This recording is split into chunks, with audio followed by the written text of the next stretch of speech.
Okay, so let me try to wake you up a little bit. We'll have a 20-minute talk, more theoretical talk about the most exciting, I would say, derivative of the revolution of the Bitcoin. The talk about decentralized application, a little bit about the state-of-the-art models.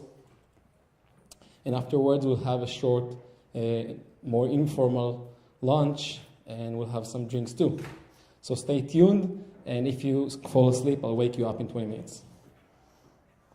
Okay, so that will be my title of the talk, Mind the Gap from Nash Equilibrium towards Large-Scale Human Cooperation. And an alternative title might have been that, Humankind so many years and still haven't learned to play nicely together. And I think, fortunately, the bottom line of the talk is that perhaps, finally, we have learned how to participate and play nicely together, hopefully. So I will be discussing scalable human corporations and their game strategy. And by human corporations, I mean joint human actions of people toward well-defined goal.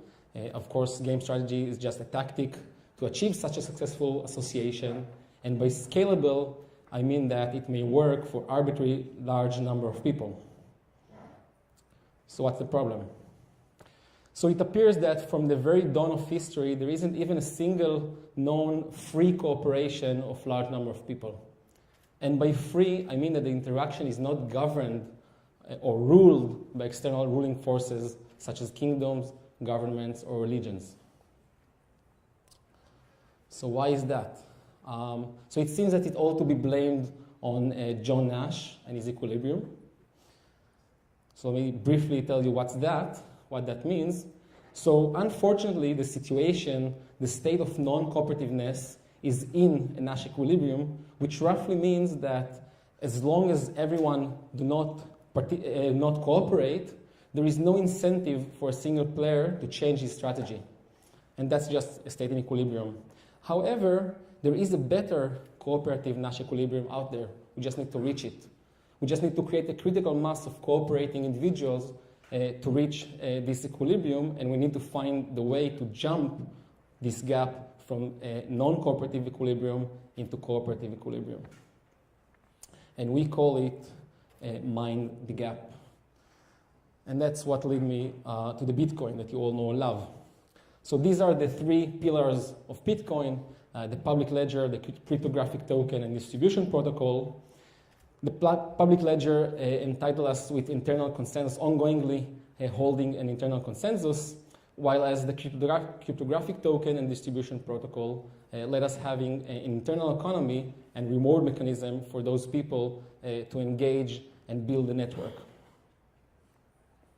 So how we generalize from Bitcoin to any arbitrary corporation known as decentralized application? We simply generalize those three pillars. So we generalize the public ledger, the cryptographic token, and distribution protocol.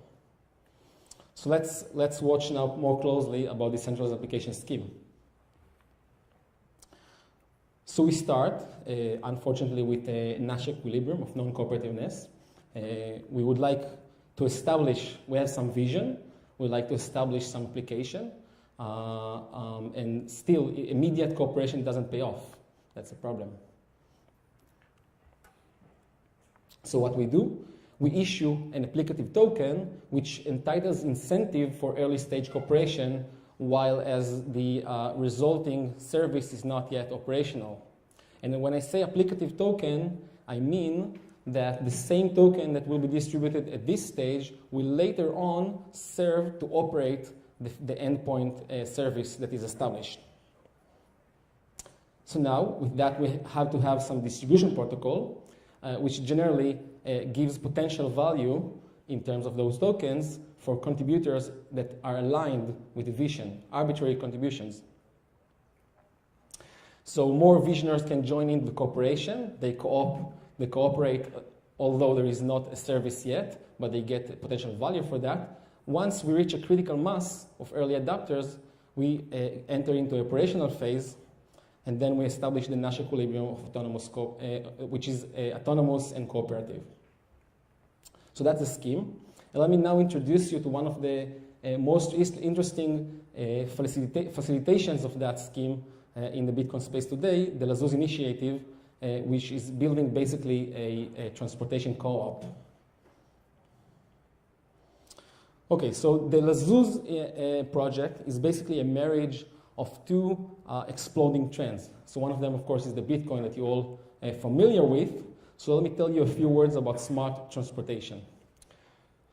Okay, so there is no need much to elaborate about the problem. So you all know and experience on a daily basis that transportation today is outdated, wasteful, and unbelievably inefficient.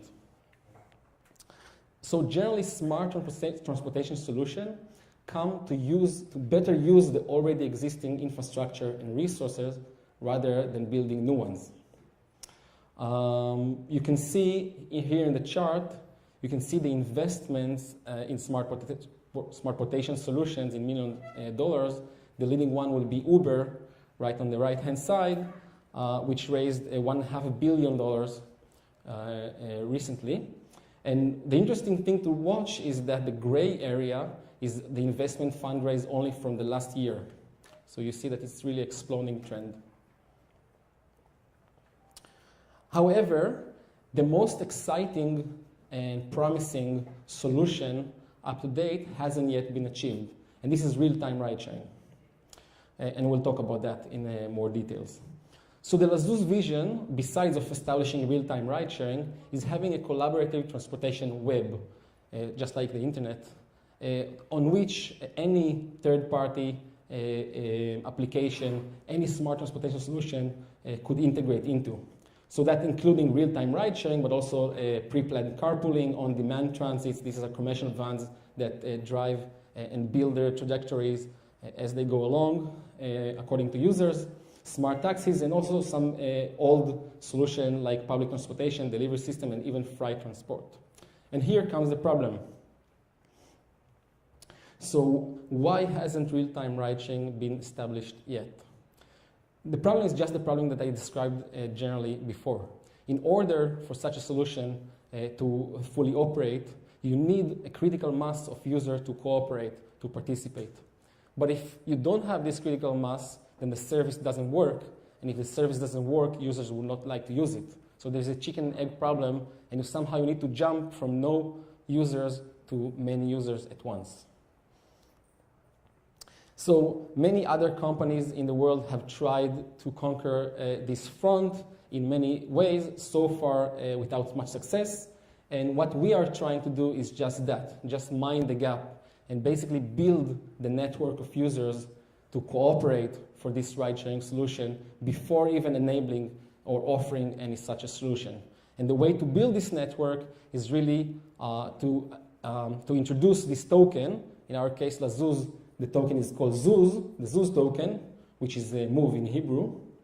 And already today, and we will launch that right after the talk, there will be a beta version application, a Zooz mining application, which you can download, just keep in the background, nothing else, and just ride or drive.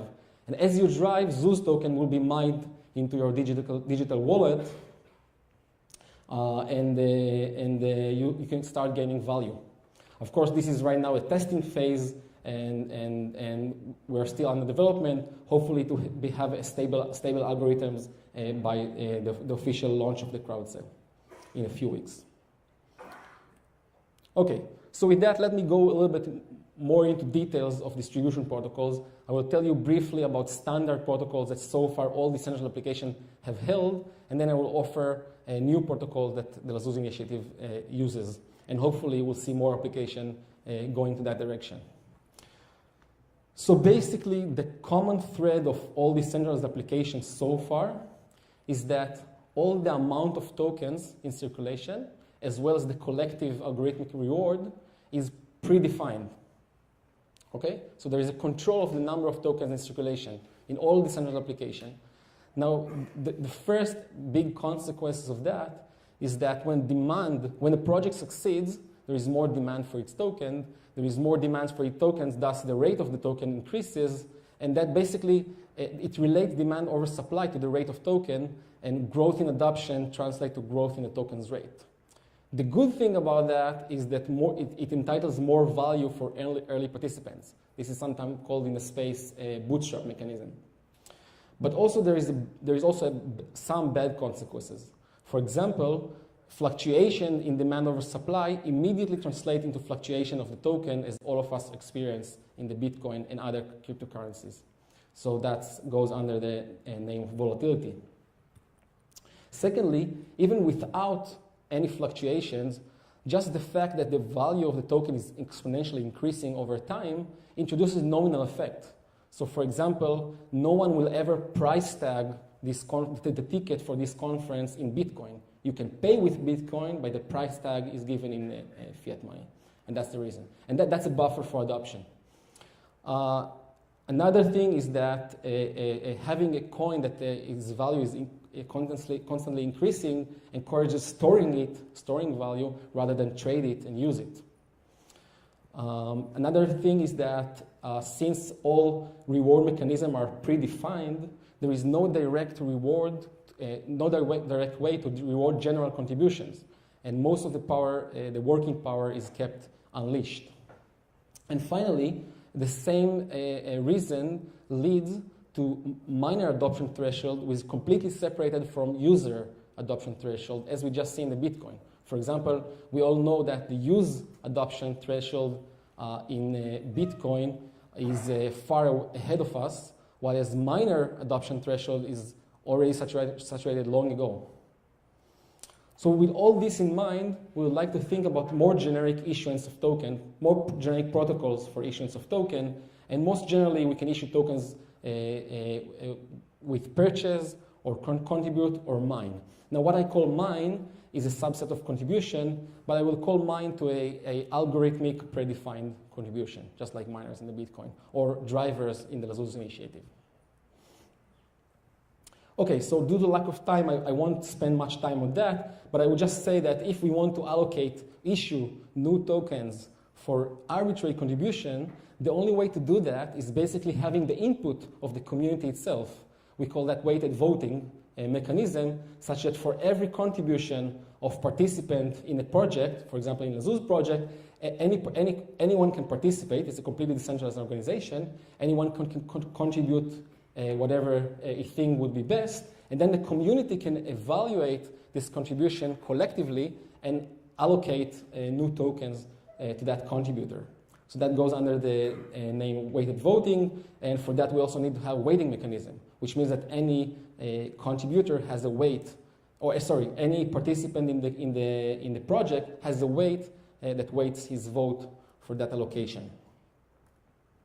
Similarly, there is a decentralized association structure. Again, I won't get into that. I want to jump to the next thing. I'll just mention that we have some sort of legal operation basically does manual decentralization. So until Ethereum project and other similar projects establish smart contracts on the blockchain, until then we have a way to legally enforce decentralization. Okay, so if we want to allocate an arbitrary number of tokens for development, and we do not want to limit that development, what we have to have is an economy where you're really freeing the number of tokens circulation at any point of time. So the most obvious suggestion you can come up with is a full peg protocol. Full peg protocol means that, for example, in Zooz we have the Zooz token, and we can peg or fix the value of Zooz token to an external value in the world. For example, you can take a kilowatt hour, which is in Israel is roughly 17 cents. So the way to do that is very simple. If the system always agrees to issue new tokens and sell them for the price, for the rate of kilowatt hour, but also agree to buy them back for the same rate, then you completely fix the rate of those tokens to that external value. Of course, that external value in terms of other currency may change with time, but it is always attached to that value. Now, this model has no volatility whatsoever, but also it loses a lot of the added value from the Bitcoin model. For example, it loses the higher value that is gained by early adopters. And also, there is no ability to freely distribute tokens, because if you do that, then you don't have enough fund in your wallet to back them up. So what we suggest is a partial protocol which basically achieves both things at once. So on one hand, it constrains the value of Zooz tokens, and the value is not fully pegged.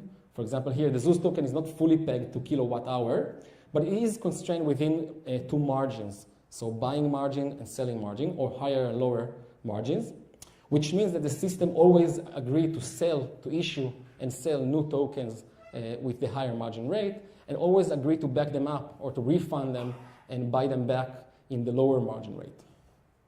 So how this is being done, for example, I can always send Bitcoins to the Zooz address, and with respect to the higher margin rate, new Zooz token will be issued and sent back to me. And I can always send those Zooz tokens back to the address. Those tokens will be burnt out of circulation, and Bitcoin will be sent back to me according to the lower margin. Now, okay, we have constrained volatility, but what about the added value for early birds? So the mechanism here is that whenever new tokens are issued, some extra fraction of tokens are being issued and distributed to all Zooz owners. It's similar to dividend mechanism, but not legally wise, and we can call it a divvy. Divvy is a social dividend mechanism. So that accumulatively, that generates added value for participators at early stages. And there is a specific mechanism which I won't go into to how many coins are being issued for that divvy. And I welcome you, by the way, afterwards all to visit our booth there, and then we can discuss in more details those mechanisms. Okay, so I still haven't told you how we fix the upper and lower margin, which are dynamical in nature. Let me just briefly tell you something about the lower margin. And basically, it's just, again, I won't go into much details, but it's just a full reserve scheme, which means that the lower margin is determined such that I have enough funds to back all Zooz tokens in the world. Because I have funds, maybe I haven't emphasized that, but whenever someone is purchasing Zooz tokens, then the Bitcoins are entered a community wallet, a central wallet. Now, this wallet is not owned by anyone, not developers or not founders or anyone else. This is the community wallet, and the only way to cash out funds from that wallet is by burning Zooz tokens and getting their part. But since we also distributed Zooz token for contribution, for involvement, then we have less funds in the reserve to back them all. And that's what defines the lower margin. And the upper margin is just the mirror of the lower margin with respect to the index rate. So let me just give you, if I can just burn one Zooz token, I just take out from this reserve fund my part, and it doesn't change the lower margin or the parts of the others.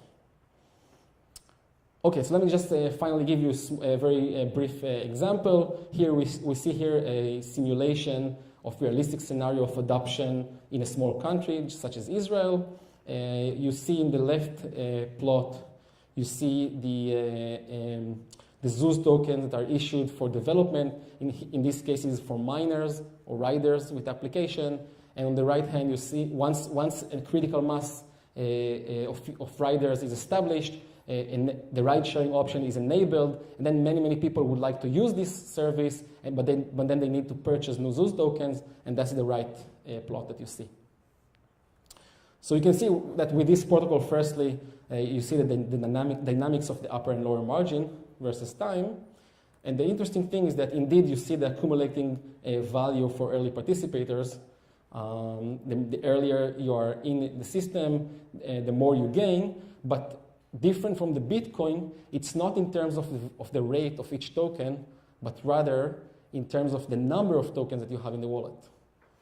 So that's how, and this is the revenues for each sector. You see that the user has a negative revenue because, of course, they are using the system afterwards.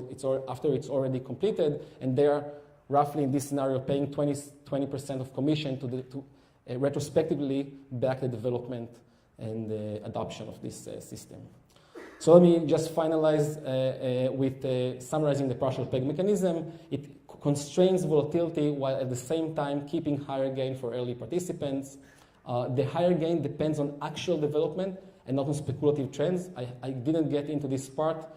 Please ask me later in the booth. It's a very interesting and very different economy from what we are familiar with, much less volatile and more stable. It allows for allocation of reward for arbitrary contributions and no limit of development. It does tie up the adoption threshold of contributors to the adoption threshold of users. It does encourage storing value when funds are lacking in the project, but it encourages use and trade otherwise, including at late times. And finally, it keeps a tangible notion for that token, a real-world value for the token, which is also reducing the nominal side effects.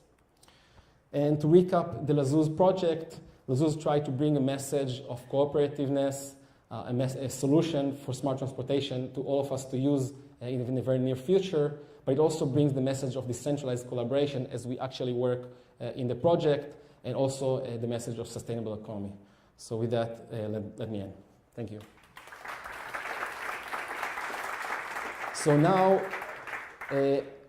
Eitan will talk a little bit about the initiative and in more details, and afterwards we'll have some